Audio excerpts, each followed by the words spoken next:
Bonjour et bienvenue dans Parenthèse au barreau, le podcast qui explore les coulisses humaines du métier d'avocat et plus largement de celles et ceux qui rendent la justice. Je suis Barbara Parra, psychologue spécialisée en expertise psychologique. Dans ce podcast, je reçois des avocats et des professionnels du droit pour parler de leur métier, des situations humaines qu'ils rencontrent et de ce qui se joue, parfois de manière invisible, dans les décisions judiciaires. Et ensemble, nous croisons les regards du droit et de la psychologie pour mieux comprendre ces moments où une décision peut faire basculer une trajectoire de vie.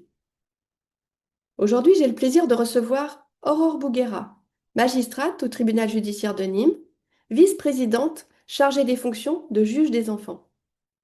Avec elle, nous allons aborder un sujet rarement exploré de l'intérieur, ce moment où un juge doit décider, pas uniquement sur le plan juridique, mais dans toute sa complexité humaine.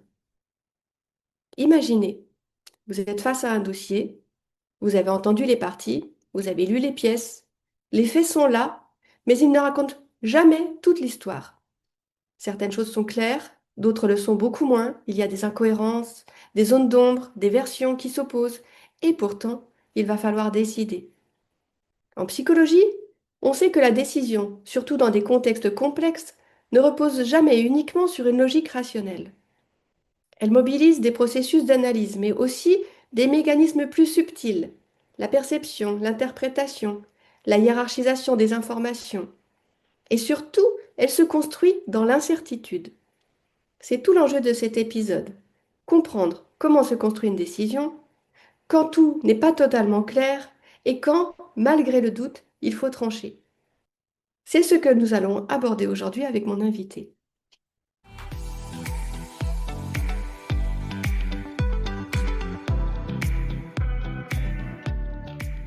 Bonjour et merci d'avoir accepté de prendre la parole dans cette parenthèse. Je suis ravie de vous recevoir aujourd'hui.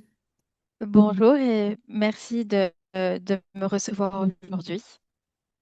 Est-ce que vous voulez vous présenter en quelques mots? Oui, alors je suis Aurore Bouguera, je suis magistrate de l'ordre judiciaire, actuellement juge des enfants. Qu'est-ce qui vous a amené à devenir magistrate? Je me suis posé beaucoup de questions. Alors au départ, je voulais être journaliste, donc j'ai fait des études de sciences politiques.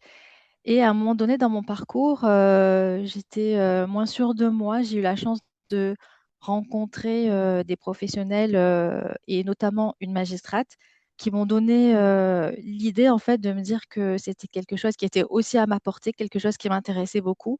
Et à partir de là, j'ai bifurqué sur la magistrature et puis également avoir la chance de réussir le concours Si puisque on se j'étais place, animée en fait, oui, j'étais animée en fait, bah, j'ai toujours été animée par ce sentiment, enfin cette volonté de justice, une sensibilité à ce qui est l'injustice, tout ce qui tourne autour de la vérité.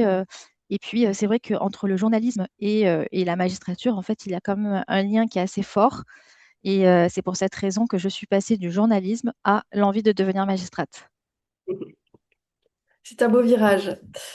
Si on se place d'une manière concrète dans votre quotidien, vous êtes face à un dossier, vous avez entendu les parties, qu'est-ce qui se passe à ce moment-là dans votre tête? Beaucoup de questions euh, émanent en fait pour pouvoir en fait essayer de trancher en fait, puisque nous, ce qu'on nous demande en tant que magistrat, c'est trancher, que ce soit trancher sur un litige entre les parties ou trancher pour savoir si on condamne une personne ou si on la condamne pas. Et par rapport à ça, eh bien sûr, première question, c'est de savoir dans quel sens on va aller, puisqu'on attend de nous qu'on prenne une décision. Donc c'est ça le plus important, en fait. On ne peut pas dire je ne sais pas. Enfin, il y a des manières d'exprimer le doute, mais en tous les cas, on est obligé de prendre une décision. Donc on va s'appuyer sur des raisonnements, que ce soit des raisonnements juridiques, mais également la recherche d'une vérité par rapport à des choses qui sont presque scientifiques, puisqu'on va s'appuyer sur l'objectivité. Est-ce qu'il y a un moment où vous sentez que vous savez ou est-ce que le doute est toujours présent? Je pense que c'est important en fait d'avoir de faire cet exercice intellectuel, de toujours mettre le doute dans chaque affaire, parce que c'est vrai qu'on traite des milliers d'affaires. Petit à petit, on a tendance, grâce à notre expérience, à aller de plus en plus vite. Et c'est très important, en fait, de toujours remettre en cause les éléments, douter, pour justement arriver à prendre la décision la plus objective possible et qui soit vraiment une décision où on a pu peser tous les éléments en présence. Et si on allait creuser un petit peu ce doute, est-ce que vous pouvez nous donner un exemple d'une situation où le doute était particulièrement présent, mais sans entrer dans des éléments confidentiels? Moi, concrètement, là, je fais face au doute, puisqu'il y a plusieurs manières de faire face au doute, hein. Par exemple, quand on est dans un dossier pénal, qu'on doit condamner une personne, donc là, c'est est-ce qu'il y a assez d'éléments ou pas? Est-ce qu'on peut se fier aux éléments concrets qu'on peut avoir? La parole, par exemple, d'une victime, est-ce qu'il y a d'autres éléments supplémentaires? Est-ce qu'on sait qu'il s'est passé quelque chose, mais on n'est pas capable de le motiver et de le rédiger, donc on va se dire malheureusement, on va être obligé soit de classer ou par exemple, de relaxer ou de dire à une personne de ne pas pouvoir la condamner parce qu'on n'a pas assez d'éléments et qu'il y a un doute qui est prégnant. Une autre situation, moi, dans mon cas, en tant que juge des enfants, le doute, il est là tous les jours puisque je dois me poser la question de savoir quelle est la meilleure décision possible. Et je n'ai pas une boule de cristal, je ne sais pas comment mes décisions vont être appliquées et quelles vont être les réactions, les implications humaines pour notamment les enfants, si je dois savoir si je dois le placer ou pas. Et c'est vrai qu'une situation de doute que je peux vivre régulièrement, c'est de savoir lorsqu'un enfant a pu dénoncer des violences, celles-ci ne sont pas reconnues par le ou par les parents. Eh bien, il s'installe effectivement un doute de savoir qu'est-ce que je fais avec ça. Est-ce que je vais au bout de voilà, est-ce que dans mon office de devoir protéger cet enfant, qu'est-ce que je fais avec ce doute? Hmm. Et dans ces moments-là, comment est-ce que vous pouvez avancer malgré l'incertitude? En fait, concrètement, quand je fais face à des situations de doute, il peut y avoir des services qui nous donnent leur avis, à savoir qui nous donnent leur procuration, leur avis. Dans une procédure civile, c'est ça. Dans une procédure pénale, il y a d'autres avis, c'est-à-dire qu'il y a chaque partie a une utilité. Il va y avoir l'avocat de la victime, l'avocat de la défense, et évidemment le procureur de la République qui est très important. Chacun va nous donner son avis. Et finalement, on a l'impression que le juge est seul, mais le juge n'est pas seul pour prendre sa décision. Et moi, dans mon cas, dans cette situation à laquelle je pense, où un enfant me décrivait subir des violences quotidiennes, violences qui n'étaient pas reconnues, avec une évaluation qui était de le fait qu'il retourne dans sa famille. Eh bien, je me suis laissée quelques jours à la réflexion, c'est-à-dire que le doute était trop important. Donc, j'ai préféré prendre plusieurs jours, ce qui n'est pas forcément fréquent puisque en général, on rend la décision le jour même. J'ai préféré prendre plusieurs jours et j'ai essayé de rédiger, de motiver. Et en motivant, au fait qu'on doit rédiger des décisions, en motivant, eh bien, j'arrivais toujours au même point, à savoir que je n'arrivais pas à dire oui, il y a des violences, mais je vais le rendre à sa famille. Et effectivement, je suis allée au bout de ma conviction, de l'intuition que j'avais face aux éléments objectifs et au fait de devoir motiver. Et donc, j'ai pris cette décision. Et finalement, quelques semaines après, j'étais totalement confortée puisque j'ai appris d'autres éléments par la suite qui ont fait que je me suis dit que j'avais bien fait en fait d'aller dans ce sens-là. Hmm. À quel moment est-ce qu'on peut passer du doute à la conviction? On passe du doute à la conviction. Comme j'ai pu le dire, déjà, faut savoir qu'on va toujours s'appuyer sur un dossier. Même si on fait face à de l'humain, on a affaire à des humains. À de l'humain, on a des procédures, voilà, je pense à toutes les procédures orales où on va débattre des éléments. Il faut savoir qu'on a en amont un dossier dans lequel il y a des éléments. Ça peut être au pénal tous les actes d'enquête qui se sont déroulés, les différentes auditions. Au civil également, les expertises, les éléments, les conclusions des parties, les éléments qui sont posés avec les différentes demandes. Donc déjà, on va avoir, avant l'audience, on va pouvoir déjà prendre connaissance de tous ces éléments, déjà commencer à avoir une idée, à se forger une idée de la décision vers laquelle on pourrait tendre. Ensuite, à l'occasion de l'audience, le fait qu'il y ait un débat, le fait de discuter, d'échanger, de pouvoir poser des questions, d'avoir des réponses, tous ces éléments-là vont également apporter et donner des éléments de plus à se forger une conviction. Et enfin, moi je dirais que le fait de s'appuyer sur un socle euh, juridique, une base, c'est-à-dire qu'on a le code, donc on doit s'appuyer sur la loi. Donc déjà, ça, c'est un élément qui nous permet de nous donner une conviction par rapport à savoir est-ce qu'on est dans ce qui est prévu par la loi ou pas. Et puis de toujours se raccrocher à ce qu'on a d'objectif. Essayer de ressortir tout ce qu'il y a d'objectif pour essayer de trouver quelle est la meilleure décision. En tout cas, la bonne décision à prendre. Oui. On voit que c'est un sujet compliqué, le choix de la décision et cette conviction. Et ce qu'on entend, c'est que votre conviction, elle n'est peut-être pas forcément que juridique, mais elle peut être aussi liée à une forme d'intime conviction. Qu'est-ce que vous en pensez? Oui, d'ailleurs, à ce propos, en fait, c'est pour ce qui est de la cour d'assises et notamment des affaires criminelles au pénal. Donc, on a l'article 304 du Code de procédure pénale. Ce qui est intéressant de voir, c'est que ce que l'article qui est relu systématiquement à cette cause-là, euh, notamment aux jurés hein, ainsi qu'aux assesseurs, aux magistrats assesseurs de la cour d'assises, c'est que cet article dit que on doit et nous rappelle en fait que l'accusé est présumé innocent, que le doute doit lui profiter, qu'on doit décider d'après des charges et des moyens de défense suivant notre conscience, mais également suivant notre intime conviction.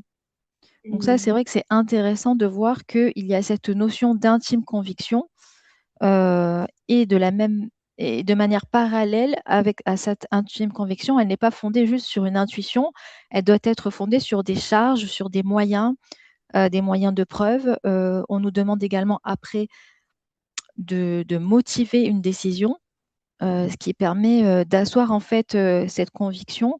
Et également, ce qu'on nous demande, c'est à la fois dans cet article-là, mais c'est aussi dans notre serment de magistrat, c'est surtout l'impartialité. Ce qu'on nous demande, c'est l'impartialité, c'est-à-dire de pouvoir se décaler d'une certaine posture, de prendre de la hauteur pour pouvoir juger avec les éléments qu'on a. Mm. Et est-ce que vous pourriez nous décrire ce moment où la décision se forme?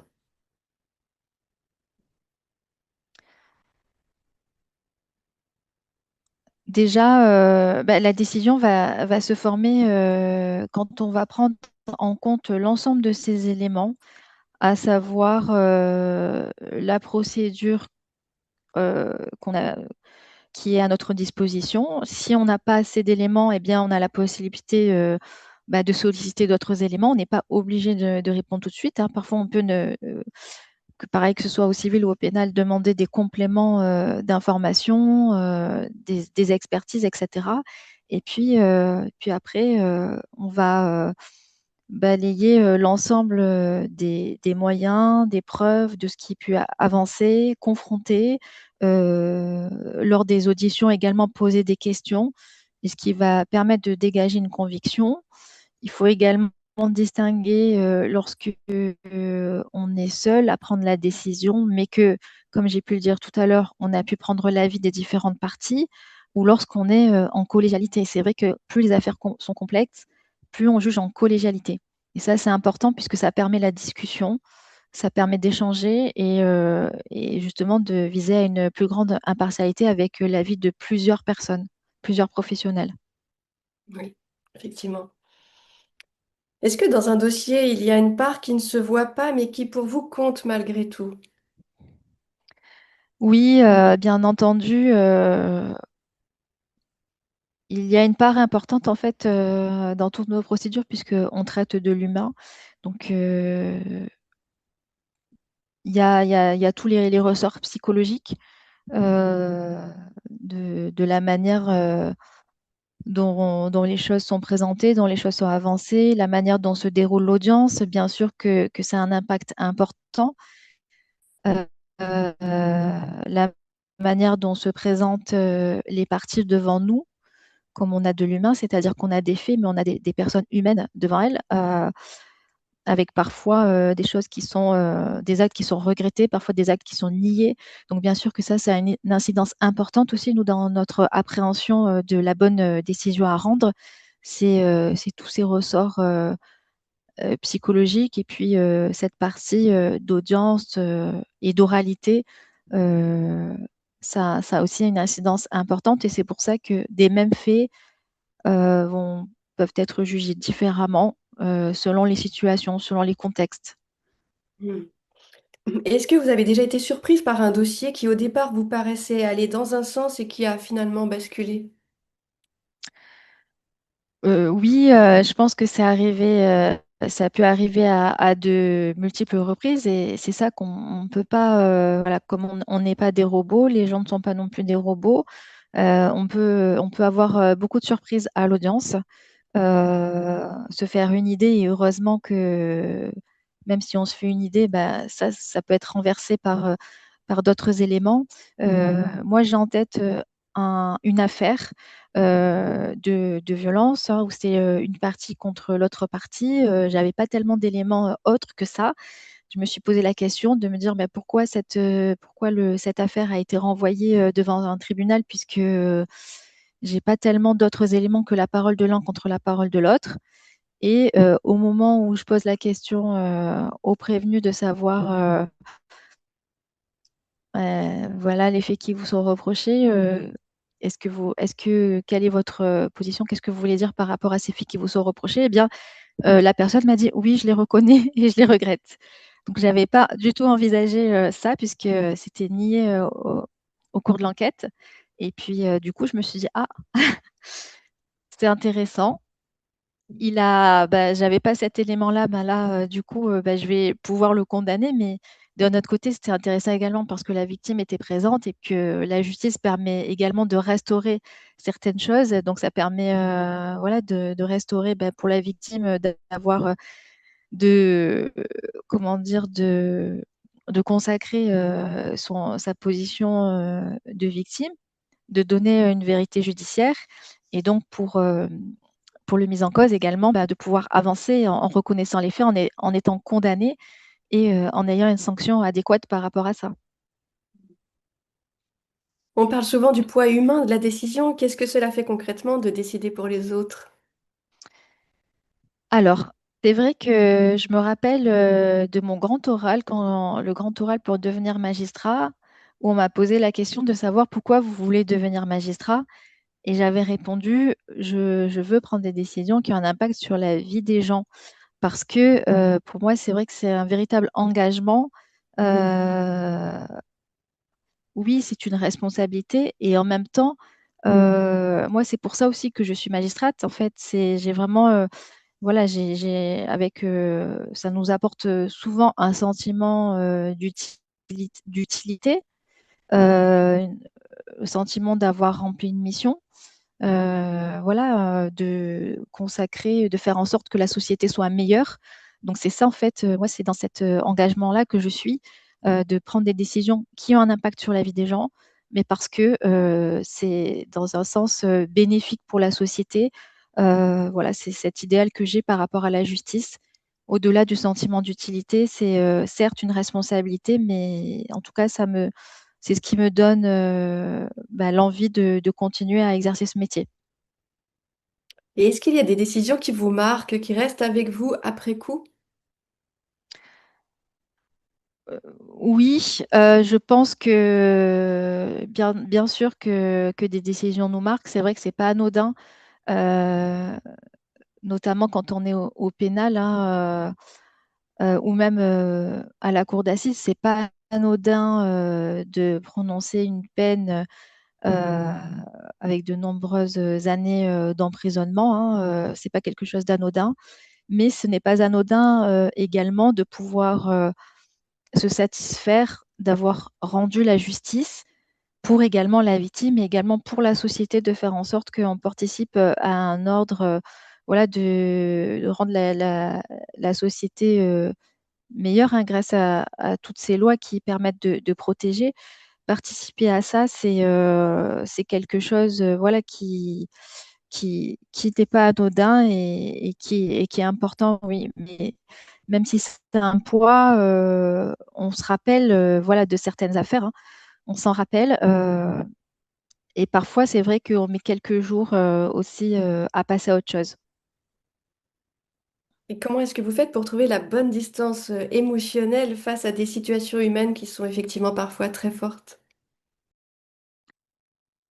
Eh bien, la bonne distance face à des situations professionnelles qui sont très fortes, on se doit, nous, en tant que professionnels, de, de rester voilà, avec une posture qui reste neutre. On ne peut pas s'effondrer, par exemple, face à une victime voilà, qui nous livrerait des éléments dramatiques. On ne peut pas se permettre de s'effondrer devant elle, puisque ça lui renverrait l'idée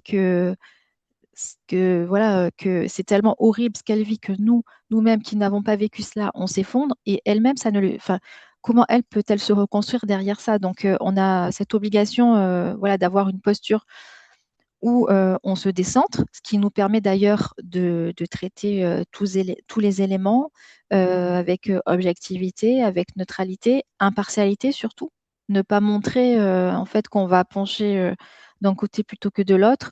Et d'un côté, bien sûr, qu'on est extrêmement touché, on a une sensibilité qu'on peut utiliser. Moi, personnellement, ma sensibilité, je l'utilise en fait pour arriver à mieux déceler les postures des uns et des autres. Euh, et puis, on peut également être touché comme tous les professionnels parce que ce qu'on appelle le traumatisme vicariant, c'est-à-dire que à force d'être confronté à des situations et des discours euh, assez sombres, assez dramatiques, eh bien, on peut être nous-mêmes de plus en plus touchés par ces éléments et ça peut avoir un impact. C'est pour ça que c'est extrêmement important que de pouvoir réussir à se décentrer. Et je pense que si on était, tout en étant très sensible, je pense que si on ne supportait pas tout ça, on ne pourrait pas faire ce métier. C'est évident, oui. Une décision peut avoir des conséquences importantes sur une vie, vous l'avez déjà dit. Et comment est-ce que vous vivez cette responsabilité au quotidien? Je vis cette responsabilité avec une exigence de rigueur, puisque je sais, en fait, je connais le poids de mes décisions. Donc, je, j'essaye, en fait, je fais en sorte de me dire, en fait, pouvoir supporter l'impact de cette responsabilité, de me dire que je vais essayer de prendre la décision la moins pire, la décision la meilleure.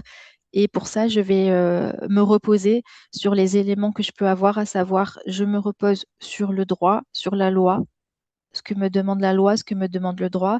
Je vais me reposer sur mes connaissances, je vais me reposer sur le travail de la procédure, sur les éléments de l'audience et également sur tous les avis qui vont m'être donnés au cours de l'audience. Je vais me reposer sur ça pour me dire que j'ai une responsabilité dans le fait de prendre une décision et qu'il y a une exigence derrière de rigueur et d'impartialité et d'objectivité. Hmm. Et qu'est-ce que les personnes comprennent mal du moment où un juge décide? Qu'est-ce que les personnes comprennent mal? Oui. Est-ce qu'il y a des choses que les personnes comprennent mal Oui, ou qu'elles bien comprennent sûr. mal ou... Oui, oui, toujours.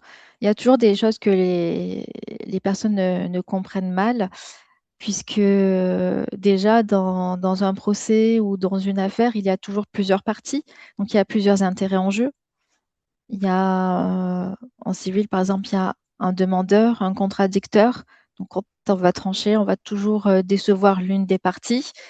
Dans un procès, il y a une victime, il y a un mis en cause au pénal, il y a également le procureur de la République qui va défendre les intérêts de la société.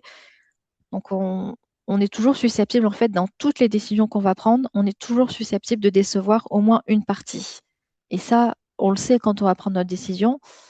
On n'est pas là pour faire plaisir, pour répondre aux demandes, aux besoins de chacun, mais on est là pour rendre la justice. Et là, pour ça, de la même manière, ben, il faut prendre de la hauteur, à savoir de quel est notre rôle, ce qu'on attend de nous. Ce qu'on attend de nous, c'est de prendre une décision et de la motiver. Et puis, si cette décision ne, ne convient pas, on se dit également qu'il y a il y a des moyens, en fait, voilà, il y a la possibilité notamment de faire appel, ce qui permet à ce que l'affaire soit à nouveau examinée par d'autres magistrats. C'est vrai. Et s'il y avait une chose à dire à quelqu'un qui va être jugé, ce serait quoi? Systématiquement, aujourd'hui, on a l'obligation de dire, alors au pénal, on a l'obligation de dire qu'on a le droit de se taire, de garder le silence, de répondre aux questions ou de faire des déclarations. Donc ça, c'est vrai que c'est une chose qui peut être dite à quelqu'un et c'est vrai que ça a du sens. En fait, il a le droit d'avoir la défense qu'il souhaite. Lorsque j'entends des enfants de la même manière, je leur dis que je leur donne la parole parce que la loi me dit que c'est important que je recueille leur avis, mais qu'ils ne sont pas obligés de me parler.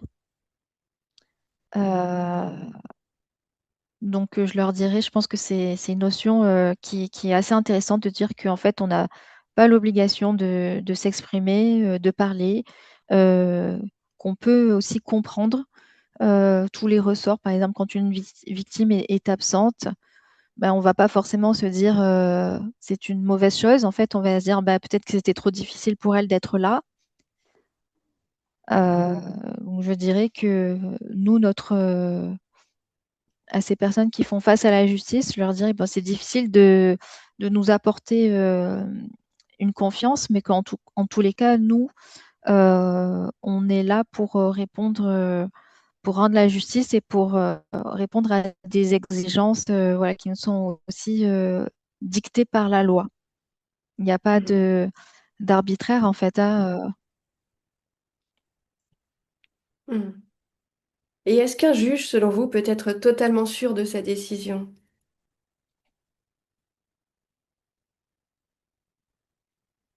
En fait, si on n'est pas sûr de sa décision, eh bien, en fait, ça doit se traduire dans la décision qu'on va rendre. C'est-à-dire que soit c'est, par exemple, une personne qui n'est pas déclarée coupable parce qu'il y a un doute trop important, soit, voilà, dans le civil, une demande, on n'y répond pas favorablement parce qu'on n'est pas sûr et qu'il y a encore un doute qui fait qu'on n'a pas assez d'éléments pour répondre favorablement à la demande qui nous est faite. Donc ce doute-là, il se traduit par juridiquement en fait dans la décision. Et quand on prend une décision, il faut quand même, à mon sens, il faut qu'on soit sûr en fait hein, de cette décision, que ce soit dans le fait de ne pas répondre favorablement ou de prendre en compte le doute, ou dans un autre sens, quand on condamne même civilement ou au pénal, il faut être sûr de sa décision avec tous les éléments puisqu'on doit être capable de les motiver. Mhm. Et qu'est-ce que ce métier vous a appris à vous humainement? Humainement, ça m'apprend en fait beaucoup de choses tous les jours. Ça m'apprend que l'humain en fait est capable de beaucoup de choses dans le fait de se réparer, que l'humain a des ressorts incroyables.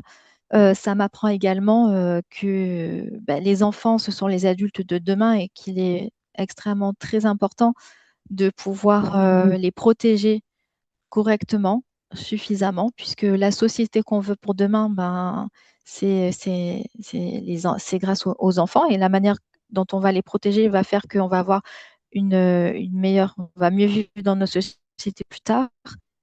Donc ça m'apprend ça.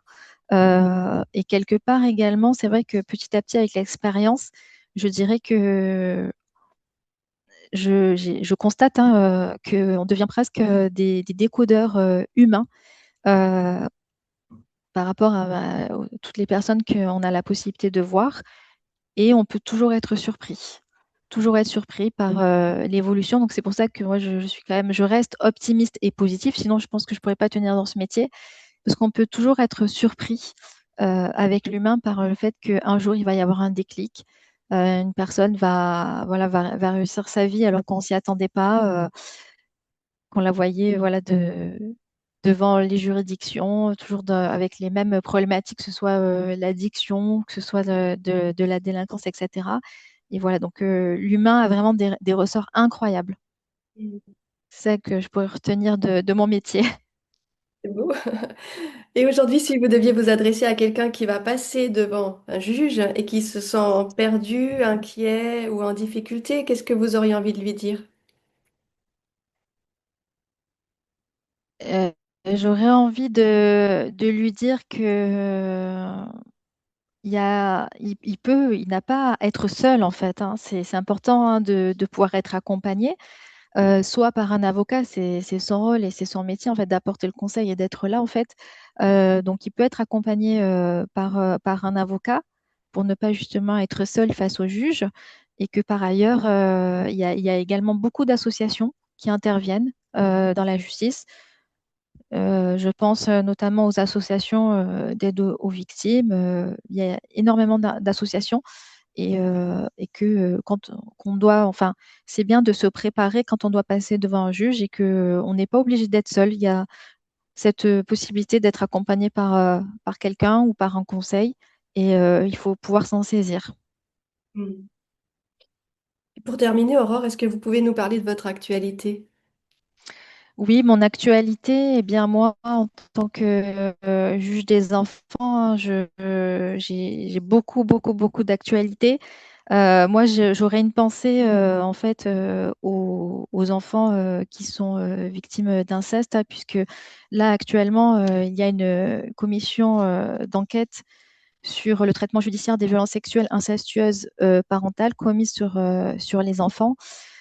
Malheureusement, aujourd'hui, c'est un sujet dont on commence à prendre conscience, euh, mais qui malheureusement est encore difficile dans les résultats, puisqu'il y a environ 90% des enquêtes hein, qui ne correspondent pas à toutes les situations où un enfant a pu donner des mots, mais 90% des enquêtes sont classées. Donc aujourd'hui, la situation est assez catastrophique dans, dans les éléments de preuve qu'on peut retrouver pour traiter de ces situations. Donc j'aurais une pensée pour ces enfants-là. Euh, Dans mon cabinet, en tant que juge des enfants, bah, je suis confrontée à ce genre d'actualité. Et par ailleurs, un autre sujet également, c'est la multiplication des troubles. Actuellement, c'est pour ça qu'il y a un lien assez important d'ailleurs avec la psychologie. Et j'aimerais que euh, nous, les magistrats, on soit formés.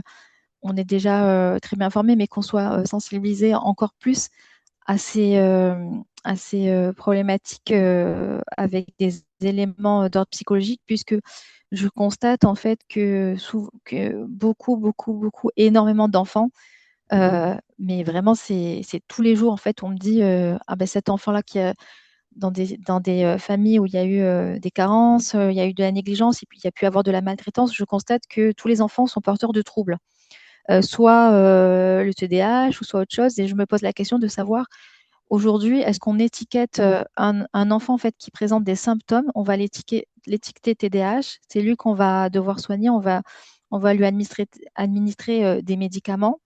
Est-ce qu'aujourd'hui, on est suffisamment doté en fait en termes d'accompagnement, de suivi psychologique pour traiter le trauma, pour traiter, enfin pour aider les enfants à s'en sortir sans avoir tout de suite cette étiquette de, en fait, c'est parce qu'il est TDAH ou il a un trouble d'opposition, etc. Donc ça, c'est vraiment mon actualité. Je me pose beaucoup de questions sur ce sujet-là. Et je me dis, mais c'est pas possible. Enfin, c'est pas possible de voir autant d'enfants qui sont diagnostiqués TDAH et avec cet environnement dans leur développement qui font qu'aujourd'hui, en fait, il y a ces troubles. C'est aussi les dégâts de tout ce qui est les écrans Mhm. que je vois très, très, très souvent, où bien qu'il y ait des prises de conscience, je trouve que ça avance malheureusement trop doucement. Voilà, donc ça, c'est mon actualité. Et on a des actualités qui sont très proches, même si on les prend sous un angle qui est très différent. Merci beaucoup, Aurore, pour cet échange qui permet de bien comprendre, je pense, ce qui se joue derrière une décision de justice, bien au-delà de ce que l'on peut imaginer. Je vous remercie à vous. Et à une prochaine occasion, j'espère, dans cette parenthèse au barreau. Au revoir. Oui, avec plaisir. Au revoir. Merci.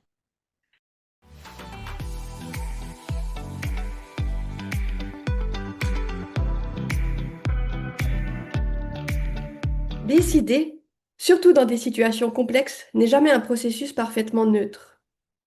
En psychologie cognitive, on sait que notre cerveau utilise en permanence des raccourcis mentaux, que l'on appelle des biais cognitifs.